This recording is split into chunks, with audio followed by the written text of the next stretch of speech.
आज राज्यातील शेतकऱ्यांच्या संबंधित 3 मोठ्या सरकारी अपडेट्स आले आहेत. पीएम किसान योजनेचा पुढचा हप्ता, कर्जमाफीची मोठी माहिती, पीक विमा संदर्भात महत्त्वाचे बदल या सर्वांविषयी आज सविस्तर जाणून घेऊ या व्हिडिओमधनं. व्हिडिओ शेवटपर्यंत नक्की बघा. चॅनेलवर नवीन असाल तर चॅनलला सबस्क्राईब जरूर करा. नमस्कार, मी श्याम आयरे आणि तुम्ही पाहताय लोक टाइम्स मराठी. पीएम किसान योजनेसंदर्भात मोठी माहिती समोर आली आहे. पीएम किसान योजनेचा 21वा हप्त्याची तारीख जाहीर झाली आहे. फायनली 19 तारखेला पीएम किसान योजनेचा 21वा हप्ता शेतकऱ्यांच्या खात्यात जमा होणार आहे. पण शेतकऱ्यांना प्रश्न पडला आहे की पीएम किसान योजनेच्या हप्त्यासोबतच नमो शेतकरी योजनेचा हप्ता येणार का?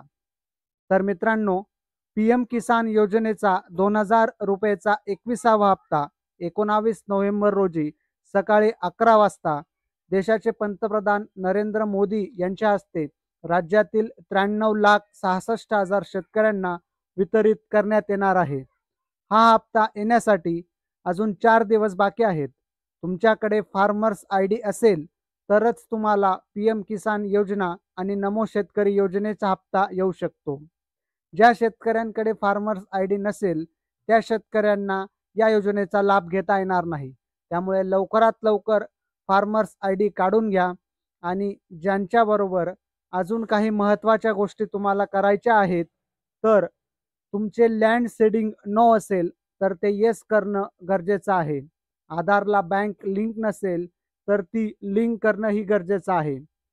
पीएम किसान योजनेची केवायसी झालेली नसेल तर लवकरात लवकर करून घेणं या योजनेसाठी महत्त्वाचं आहे. या चारही गोष्टी झाल्या तरच पीएम किसान योजनेचे पैसे तुमच्या खात्यात येऊ शकतात. नमो शेतकरी योजनेसंदर्भात, नमो शेतकरी योजनेचे 7 हप्त्यांचे यशस्वीरित्या महाराष्ट्रातील शेतकऱ्यांनी आत्तापर्यंत लाभ घेतलेला आहे.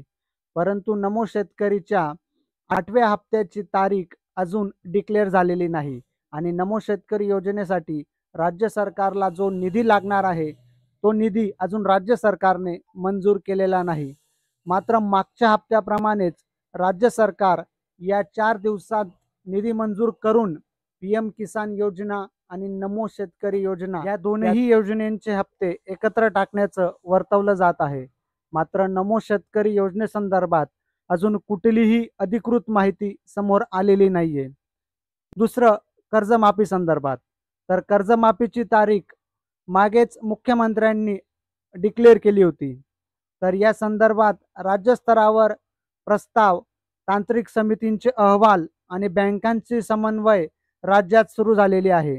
म्हणून राज्यातील शेतकऱ्यांना लवकरात लवकर कर्जमाफी संदर्भात निर्णय होण्याची शक्यता आहे.